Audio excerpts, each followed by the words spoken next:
Back in issue 14 of TMNT Adventures, a reader who called herself a mad fan wrote into the letter pages, complaining that her sister had gone on a hunger strike. The reason should be relatable to many. She went to play with her friends, but they already had an April and an Irma. Before finishing, she left them with a request to create a female mutant for her sister. That letter opened a debate spanning 11 issues. To better understand why this was such a polarizing topic, you have to remember that female mutants were nearly invisible in the franchise. Mona Lisa debuted that year, but only in a single episode, and she wouldn't even make it to the toy line until 1993. In the meantime, April O'Neil was doing the heavy lifting as the female action figure, with a few variants here and there. While TMNT had its share of fangirls, it was understood to be a boys' brand, and toy manufacturers knew that boys historically resisted buying merchandise featuring female characters. Retailers were equally reluctant to stock it. So adding a female character to the cast was a commercial risk, with real structural pressure pushing against it. The challenge wasn't restricted to merchandising. Female characters in boy-skewing franchises tended to be funneled into the romantic interest role, with their stories contingent on the male lead, creating a ceiling for them that male characters usually didn't face.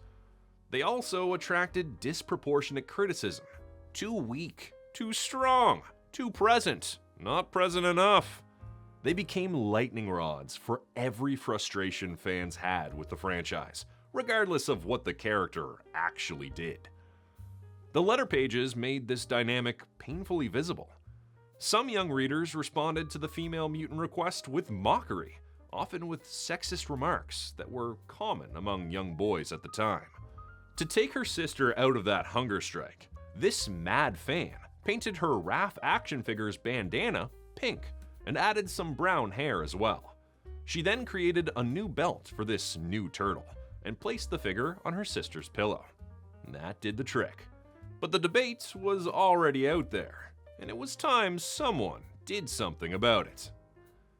Writer Steve Murphy, then publishing under the pen name Dean Clarraine, pitched some ideas for a female character to his Mirage collaborator, Michael Dooney, to design. And that was how Ninjara, an anthropomorphic ninja fox, was created. But a cool design alone wouldn't be enough. They needed Ninjara to be a meaningful addition to the cast, someone girls could genuinely play as, and someone boys would accept as an equal to the turtles. So they built her from the ground up to be formidable. She was reputed to be the finest thief in all of Japan, a skilled martial artist, and a formidable swordswoman. In terms of stealth and combat, she stood level with the turtles. Where she differed was in her biology. Fox-keen senses of smell, sight, and hearing, plus the ability to scale the sheerest walls with ease. There was one trope, though, that they couldn't sidestep entirely: the romantic angle. Steve's approach to the book had always been to let it grow alongside its readership. So from the beginning, Ninjara was created to give Raphael his first love.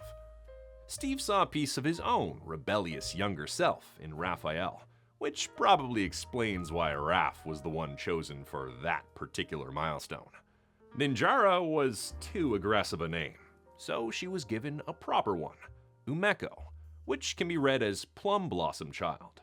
With her design and backstory in place, she made her debut in TMNT Adventures number 28, published in January 1992.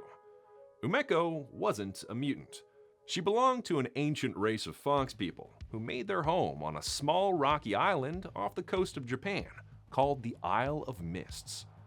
The island remained hidden behind a permanent fog bank and low-lying clouds, and its treacherous currents and dangerous reefs kept human ships at bay.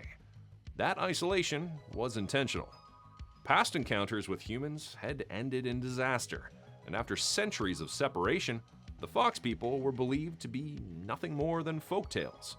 Occasionally, though, a fox person would be born craving adventure. Such was the case with Umeko. She left the Isle of Mists to learn ninjutsu and the art of thievery among humans, which made her an outcast to her own people. They gave her the name Ninjara as a mark of rejection, which she kept as a badge of defiance.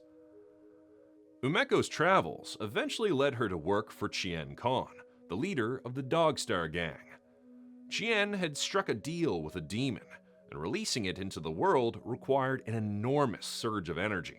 His plan was to control a warrior dragon and use it to destroy a nuclear plant in Hiroshima. Umeko, unaware of that particular detail, was simply sent to kill the Teenage Mutant Ninja Turtles, Splinter and April, who were in Japan searching for the kidnapped Chu-Shi, the host of the warrior dragon. During the fight, Raphael was immediately drawn to her. The two started trying to defeat each other, almost as if it were a sport with no grave consequences. But whatever Umeko stood to gain from the arrangement, she wanted no part in irradiating Hiroshima. She confronted her former master, switched sides, and decided to stay close to the turtles. Raph and Umeko started out fiercely competitive, but she quickly recognized something in him she could relate to: a tendency toward negative thoughts, a habit of bracing for the worst. That shared quality became the foundation of something more. They set off on a long journey through Asia together, and by the time they reached Saudi Arabia, there was no real question about what they were to each other. When that journey got interrupted to join an intergalactic wrestling competition, Umeko and Splinter found themselves with some rare time alone. She asked him plainly whether it was all right for her to stay with the group. Splinter admitted that he hadn't trusted her at first, given her history with Chien Khan, but that had changed. What gave him more pause, he confessed, was the relationship itself. It wasn't easy accepting that his sons were growing up. Once they returned to New York, Raph and Ninjara began dating. Around this time, a handful of non-canon stories added texture to the character. One in particular, by Mark Bodie, reimagined Ninjara as an actual mutated fox, nicknamed Ninjarhead at some point. While these stories weren't canon, they demonstrated how the character had taken hold. Perhaps the most significant development of this period was that Ninjara had been written into the Bible for a proposed Mighty Mutanimals animated series, where she would have joined the Mutanimals as a regular cast member. The series wasn't picked up, and with it went Ninjara's best opportunity to exist in another medium entirely, to break out of the romantic interest label and stand on her own. Meanwhile, a shadow hung over the relationship. Raphael had started doing the math. Turtles lived far longer than mammals, and he estimated he would outlive Ninjara by at least 400 years. During a brief visit to the future, Ninjara came face to face with a 100-year-old version of Raphael. Old Raph warned her that his younger self was going to mess things up between them, that they'd break up and never see each other again. He asked her not to let that happen. But complications were already building, starting with the fact that Raphael barely knew her. He didn't even know her real name. Raphael found out about Umeko the day her little brother Naga showed up at the sewer lair unannounced. She had never particularly liked the name to begin with, which was why she went by Ninjara, but the more immediate problem was that she had given away their secret location. Raphael felt genuinely betrayed. Exactly as old Raph had warned, his younger self couldn't let things go. Naga's visit came with urgent news. A hunter had discovered the fox people and was making sport of them. Umeko resisted getting involved until she heard that their grandmother had been captured by the hunter. Raphael, Umeko, and Naga stowed away on a flight to Japan and took a boat to the Isle of Mists. Umeko's homecoming was bittersweet. Her family and her ex-boyfriend Kenji were glad to see her, but she was still regarded as a bad influence and an outsider. On the other hand, Kenji's presence alone was enough to keep Raphael awake all night.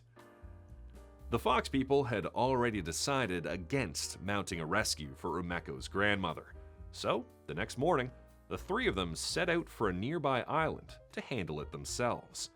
It was a trap. Naga had cut a deal with the hunter, trading a rare mutant turtle in exchange for their grandmother's freedom.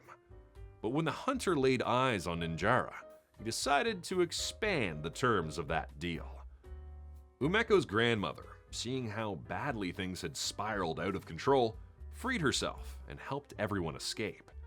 The only way out of the resulting fire was a cliff, so she made a decision to open a gate to the underworld through a traditional Japanese gate.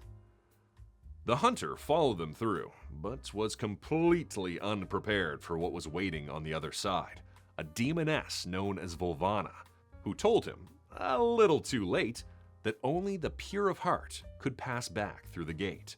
The hunter fell into the abyss, but Naga and his grandmother made it through. To cross themselves, Raphael and Umeko had to clear their minds of every negative thought. They made peace with each other, acknowledged the mistakes on both sides, and let things go. Umeko, in that same moment, made peace with something else too. She accepted her original name again. She was finally starting to grow out of her rebellious phase. Even after that, something kept them from formalizing things. Raphael still couldn't stop thinking about the lifespan problem, that she would age and die long before he would.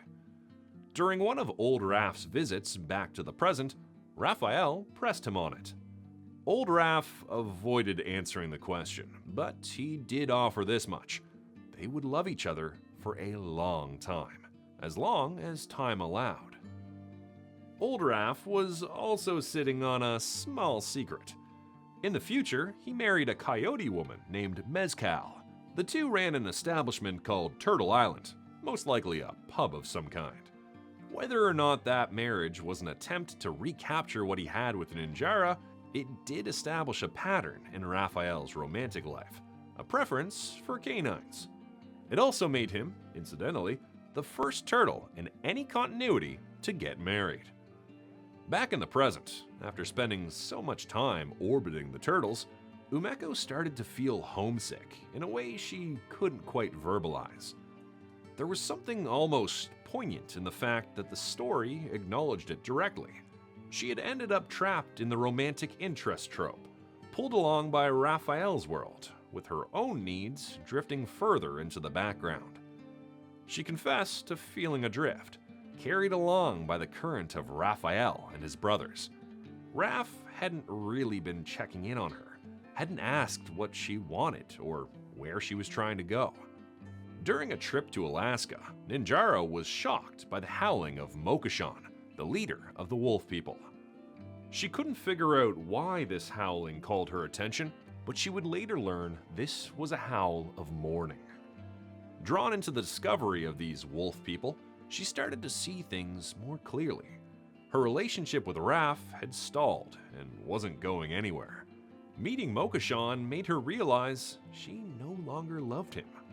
The next day, while trying to protect some wolves from a hunter, Ninjara was shot. Mokashan stepped in and brought her to his people to heal her. During her recuperation, she learned that Mokashan's wife had recently died, making this a healing experience for them both.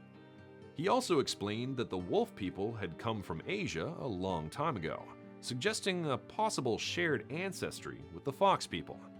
He also started calling her Moon Eyes. Raphael found them talking and assumed the worst. The fight that followed didn't resolve anything. It mostly illustrated how quick he was to catastrophize and how little he had grown past that tendency. Later, Ninjara told him she needed more consistency, more structure, and the space to make her own path. She also wanted to return to Japan. Raphael admitted he had been in denial about the impending end of their relationship for a while because he didn't know how to handle it. After having said what they needed to say, they kissed each other goodbye. Now that Ninjara was finally independent from the turtles, could she survive as her own character? Ninjara had been slated to appear in the next major arc, known as the Forever War, presumably in an alternate timeline version of herself. This never came to be, or at least not officially. According to Steve Murphy, the editor at Archie had grown nervous about the book's direction, particularly after the Moon Eye saga. When Steve pitched the Forever War, a story built around a totalitarian shredder, he was removed from the book, which was cancelled after 2 backlog issues. The cancellation had multiple causes, not just sales. Archie had been attempting to experiment with a more teen-oriented book, aimed at the direct market, an experiment that ultimately didn't pay off. Because Ninjara had never made it into a toy, Steve Murphy retained the rights to the character. In 1996, he reunited with TMNT Adventures artist Chris Allen to continue her story, this time without the turtles in the picture. The story ran in chapters in Furlough, an anthology of anthropomorphic characters published by Antarctic Press and later Radio Comics. The book was aimed at a niche adult readership and had little in common with the Archie run. Since Ninjara was the only character owned by Murphy in that story, the turtles couldn't be used. The story picked up sometime later in Ninjara's life. She had married Mokashan, and the two of them had a daughter named Mocha. After Mokashan was assassinated, Ninjara followed the trail of his killer back to Japan, returning to her life as a thief while raising her daughter and looking for revenge. Only 3 chapters were ever released. Steve and Chris were under significant pressure in their personal and professional lives at the time, and the work eventually came to a halt. The arc, titled Seed of Destruction, was left without a conclusion and is not canon. Sometime later in the 2000s, Steve Murphy seemed to have lost or transferred the rights to Ninjara because he was actively trying to buy her back, along with Jaguar, around the time of the sale to Viacom. He was unsuccessful, and the character passed to Nickelodeon. In the meantime, a new Foxy character had debuted in IDW's TMNT series, designed by Kevin Eastman himself. Alopex was a mutant Arctic fox turned assassin who eventually fell in with the turtles and shared a brief romantic relationship with Raphael. Her creator, Brian Lynch, stated that any similarities to Ninjara were unintentional. He simply wasn't familiar with the Archie series. With a fox assassin already occupying the IDW universe, it looked for a while like Ninjara had been made redundant. In 2014, for the Turtles' 30th anniversary, Murphy and Allen were invited back to produce a small story set in the Archie universe. Murphy brought 3 story pitches to IDW, which then went to Nickelodeon for approval. His original plan had been to introduce a new girlfriend for Raphael, given that the story was set years after the original run. He was asked to keep the story timeless, so Ninjara returned as Raphael's girlfriend once more. Writers, including Sophie Campbell, Tom Waltz, and Eric Burnham, had tried to reintroduce the character over the years, but Nickelodeon, well aware of how beloved she was, chose to hold her back, waiting for the right occasion to bring her back properly. That occasion turned out to be the Battle Nexus miniseries, a project that had been years in the making. Umeko had even been name-dropped in one possible future adventure as someone with whom Raphael had a deep connection. The miniseries introduced a new version of Umeko, now part of another world's race and a member of the Ninjara clan.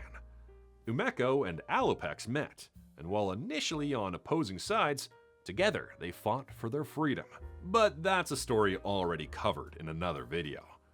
So, was Steve successful in creating a new fan-favorite female character? The fact that Nickelodeon set her aside and saved her for a special occasion suggests the answer is yes. Kids of any gender who grew up with TMNT Adventures carried real nostalgia for her. She also delivered something the franchise hadn't offered before: the heartbreak of a first breakup. For the kids reading those comics at the time, romantic experiences were either just beginning or around the corner. And because the book was cancelled before anything could be reversed, that separation was permanent. It never got undone. And that made it more poignant. The breakup could have served as Ninjara's graduation from the franchise, allowing her to become her own character. But the timing wasn't right, and the independent story that followed never found its conclusion. She did end up becoming a romantic interest, as they always knew she would. But for most of her run, she was also a female character in a boys' franchise who could stand alongside the turtles without flinching, and who girls could genuinely play as. What are your thoughts about Ninjara? Did your feelings about the character change over time? Do you remember a female character in a boy brand that you really liked growing up? Let me know in the comments. Thanks for watching.